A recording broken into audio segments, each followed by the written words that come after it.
The southernmost strip of the coast of Queensland is totally unlike anywhere else on the continent.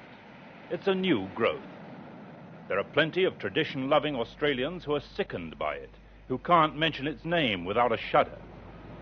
But if you believe the local propagandists, this is the modern Australian's idea of paradise, and they'll show you the colour of his money to prove it.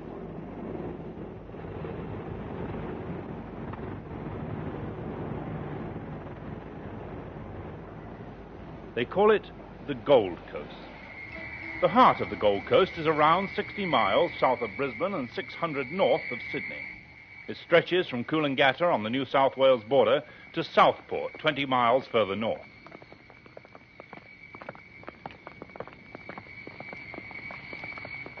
At the northern end, the most glamorous end, the land is only a few hundred yards wide, tapering to nothing. It lies between the wide waters of the Nerang River and the Pacific Ocean. 10 years ago, it was a wind-swept, sea-swept wasteland, sandhills and river-mouth swamp. Today, it's the place that one Australian in every 3 dreams of for 49 weeks of the year. Even the sturdy station wives and the rough-cut drovers of the cattle lands no longer regard Alice Springs or the Isa as the great gay towns at the end of the road.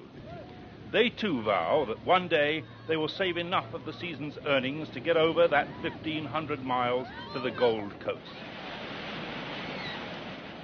Australia has 13,000 miles of coast, most of it warm, most of it sandy. Yet one Australian in every 3 came last year to some hotel, motel, boarding house, caravan or tent along this 20-mile strip. They spent £30 million.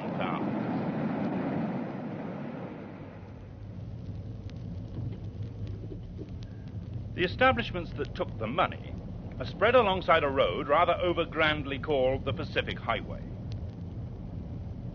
They form an untidy, unplanned string of motels, camping sites, cafes, petrol stations and holiday bungalows. 20 ragged miles of them put up in a fearsome hurry to catch the pound notes which are suddenly falling out of the sky. Separately and together, they are shamelessly imitation. They even have the same names. And they've erected images to the same eternal gods of fun.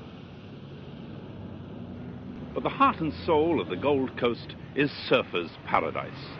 Surfers' Paradise is the name that the working girls murmur in their Sydney and Melbourne sleep. Surfers' Paradise, they're the words which the farmers roll around their tongues for the rest of the year with the last taste of the smoky tea and bacon. And this is the Paradise. That stucco-faced hotel over there was the building which gave the resort its name. It was owned by a man called Cavill, who bought that plot for £35. A few years ago, his widow sold it for £350,000. And now this is Cavill Avenue, the main street of the Gold Coast. And this crossroad, where it crosses the Pacific Highway, is the very centre of Australian joy. Within a few hundred yards of this crossroads are practically all the names that are becoming synonymous with ripest pleasure throughout this vast country. The motels with the most coveted beds, the ones revered as being set in the very heart of the coast. The Paradise Beer Garden, where no one is too proud to meet or too full to take another beer. The nightclubs, the nighteries and the eateries. Digby's, the Bird's Nest, the Starlight Lounge, the Castaways, the Captain's Table, and the Jolly Roger. For about 200 yards down the highway from the crossroads, each foot is tight with souvenir shops, snack bars, juice bars, bikini bars, shooting galleries, beauty centres, outriggers for men, airline offices, surf shops, and the stands of the seaside photographers. And then comes the very dream castle itself, the centre of a complex of restaurants and clubs and bars with twin swimming pools and white-shirted waiters bending to the browning bodies on their expensive grills. The Chevron Paradise. It all looks so busy, so prosperous, so sure of itself. Yet only 10 years ago, nobody would have stopped here. There was nothing to stop for. Over this same 20 miles, you would have been lucky to find anywhere to bed down for the night or to buy a cup of tea.